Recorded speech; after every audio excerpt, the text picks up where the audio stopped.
ये काशीपुर क्षेत्र है, बाजपुर क्षेत्र है। पास में आपके एक काशीपुर नाम की एक जगह है। इस जगह पर भी भगवान बुद्ध ने धम्म देशना दी। इसी भाषा में यही धम्म से देशना दी जो आज हम इस गांव रेटा में उस धम्म देशना का पठन पाठन कर रहे हैं। भगवान बुद्ध ने जो ज्ञान बोध गया में प्राप्त किया, खोज की जो उन्होंने, उस संदेश को लेकर के वो सारनाथ की पावन भूमि पर आए और वहां पर उन्होंने अपने 5 साथियों को वो धम्म देशना दी। सारनाथ से चलकर कुशीनगर आए। कुशीनगर से चलने के बाद में वो बरेली में आए। बरेली में एक जगह है जो वर्तमान में है तहसील लवला के ब्लॉक रामनगर में, वहां पर एक जगह है। वहां बैठ करके तथागत गौतम बुद्ध ने धम्म देशना दी, जहां सम्राट अशोक के द्वारा बनाए गए 2 बड़े स्तूप हैं। वहां पर बहुत खुदाई हुई है।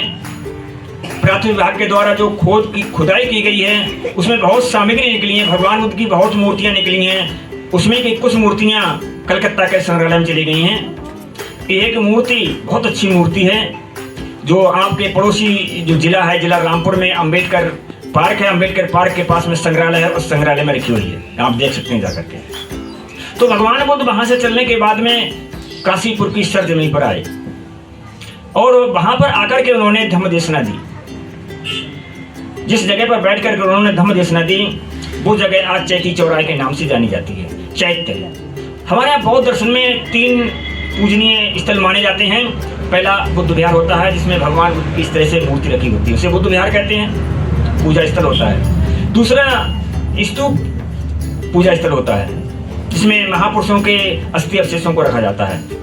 तीसरा चैत्य होता है, वो भी एक तरह का बुद्ध विहार पूजनीय स्थल होता है जिसमें हमारे पूर्वजों के जो अस्थि अवशेष या और जो उपयोगी सामग्री उसमें रख करके उसको तैयार किया जाता है। ये 3 पूजा स्थल होते हैं। तो भगवान बुद्ध का जो एक भिक्षा पात्र था उसके बारे में 2 मिनट में आपको बता दूं कि ये जो आपने देखा होगा काशीपुर के पास में एक द्रोण सागर देखा होगा। द्रोण सागर का मतलब है वहाँ एक गुरु जी रहा करते, भंते जी रहा करते द्रोण नाम के।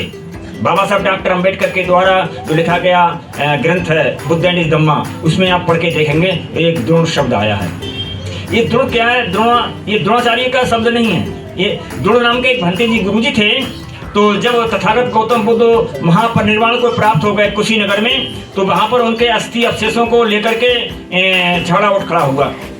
जब वहां पर झगड़ा उठ खड़ा हुआ तो तमाम लोग वहां पर इकट्ठे हो गए और युद्ध की वहां स्थिति आ गई, क्योंकि तमाम वहां पर अच्छे लोग थे वहां पर। तो वहां पर एक द्रोण नाम के जो भंते जी थे, जो यहाँ के मूल निवासी थे काशीपुर के, वो आगे आए और उन्होंने कहा भाई तथागत का जो संदेश है वो करुणा और मैत्री का संदेश है। अगर आप यहाँ झगड़ा करेंगे तो सही नहीं है। मेरी एक सलाह है कि जितने आप लोग यहाँ पर हो जो अपने इस पे कुछ बनाना चाहते हैं पूजनीय स्थल, तो मैं उतने हिस्सों में बांटना चाहता हूँ। तो उनके पास एक पात्र था तथागत का। उस पात्र के द्वारा उनका 8 भागों में उसको बांट दिया, क्योंकि वहां पर 8 लोग लड़ रहे थे और 8 को वो तथागत के जो अस्थि अवशेष थे वो वितरित कर दिए गए।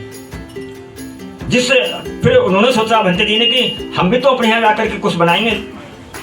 तो उनके हिस्से में वो पात्र पड़ा और वो पात्र उन्होंने यहाँ ला करके अपने यहाँ रखा और उस पर उन्होंने एक चैत्य बनाया, स्तूप बनाया, जिसे आज स्तूप आप वहाँ देखते हैं। सम्राट अशोक महान ने आकर के यहाँ पर, सम्राट अशोक की पत्नी ने यहाँ पर आकर के एक बड़ा अच्छा वहीं द्रोण सागर के पास में स्तूप बनाया है, जो आज भी खुदाई में खंडर में निकला है। आप देख के जाते हैं, सुने समझे।